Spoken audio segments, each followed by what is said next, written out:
Gọvanọ Ebonyi steeti bụ Francis Nwifuru enyego ntụziaka ka wee mmadụ dị 2,260 bụ ndị ntorobịa na Nigerian Hunters and Forest Security Service nke a pụtara ihe dịka gọọmenti steeti anụ abụrụgo ndị agwara ka amakọdoro ọrụ ndị anụ na-alụ ịhụ na ọhịa anyị abụrụzi ebe ndị na-akpa mkpamkpa ga na-anọzi akpa mkpamkpa. Gọvanọ nyere ntụziaka anọ wee kwuo na nke a ka wee kwalite ezi nchekwa na steeti ahụ ma buo agha megide ndị na-akpa mkpamkpa n'ime ọhịa. Ka wetara gị akụkọ a n'uju ya.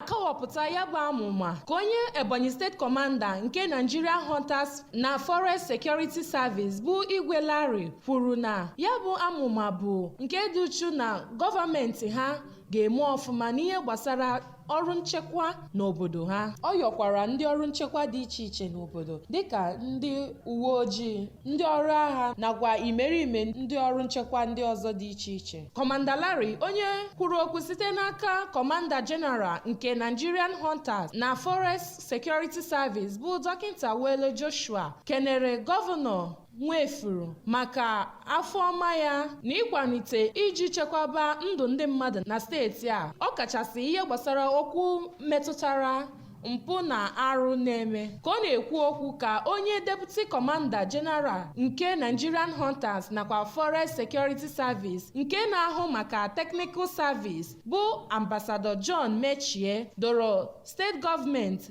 ka ha ṅomiri ihe gọọmenti Ebonyi steeti na-eme ma gwakwa ha ka ha webatakwa ndị chọrọ ịbanye Nigerian Hunters nakwa Forest Security Service iji wee megide mpụ na arụ na-eme na steeti ha. Ambassador Mechie kenekwara Gọvanọ Nwifuru ma kwe nkwa na Ebonyi steeti bụ nke ga-enwere onwe ha n'ihe na-echere ha aka mgba dịka enweghị nchekwa.